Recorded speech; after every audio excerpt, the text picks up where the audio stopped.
कि अक़वाम मुत्तहिदा के अंदर बातचीत हो रही है और अक़वाम मुत्तहिदा की सलामती काउंसिल की मीटिंग मुनक्किद हुई है। मीटिंग से खिताब किया वर्चुअली वज़ीर ख़ारजा डॉक्टर एस जयशंकर ने। एक तरफ से ये बात है और उस दौरान उन्होंने जहां अफगानिस्तान में तब्दीली और अफगानिस्तान के अंदर पैदाशुदा सूरत हाल पर तशवीश और अपने ख्यालात का इजहार किया, वहीं पर कतर के सफीर का बयान भी अक़वाम मुत्तहिदा के अंदर और साइडलाइंस पर दिया गया, जिस दौरान इस बात की वजाहत की गई कि कतर के सफीर की तरफ से यह दावा पेश किया गया कि लगातार भारत सरकार के नुमाइंदे जो हैं वो लगातार तालिबान के साथ राब्ते में और तालिबान के साथ मशावरत और मीटिंग्स का सिलसिला जारी रखे हुए हैं। ये तीसरी बार है एक हफ्ते के अंदर जब तालिबान के साथ राब्ते और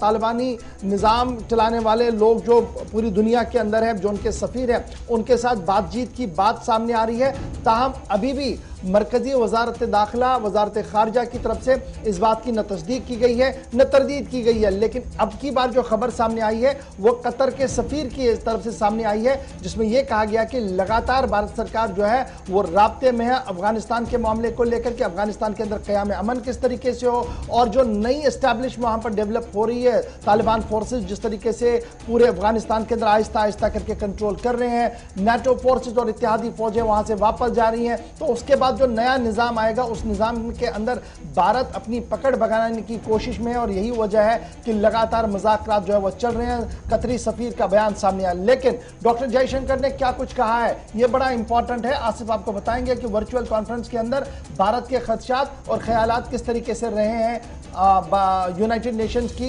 सलामती काउंसिल के अंदर। बिल्कुल, जो बड़ा मामला इस वक्त है वो नेटो अफवाज के इनखला के हवाले से लगातार दुनिया भर के मुख्तलिफ मालिक के रहनुमाओं की तरफ से अपने अपने ख्यालात का इजहार किया जा रहा था और इस बीच भारत ने भी अपना मौक़िफ़ पेश करते हुए साफ कहा कि किसी भी तरह की तब्दीली का इम्कान या तब्दीली अगर होती है या हो रही है अफगानिस्तान के अंदर या क़याम अमन के लिए, भारत न सिर्फ इसका खैर मकदम करेगा बल्कि जो शराकतदारी या जो इस वक्त मुमकिन इकदाम हो सकते हैं वो उठाने के लिए तैयार। लेकिन भारत की दहशतगर्दी के खिलाफ वाज़ेह पॉलिसी है। साउंड बाइट सुनिएगा जो खिताब यूएन की मीटिंग से, जो सिक्योरिटी काउंसिल के इजलास से भारत का मौक़िफ़ पेश किया गया।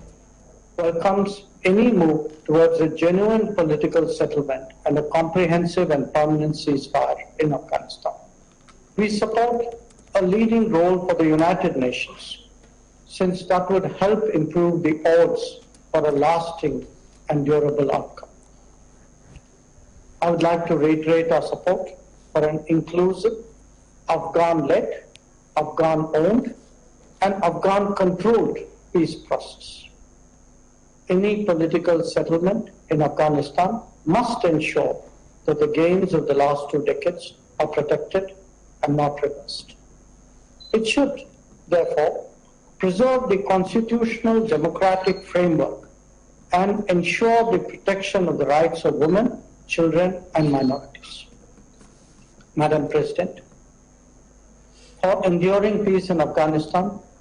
terrorist safe havens and sanctuaries must be dismantled immediately and terrorist supply chains disrupted.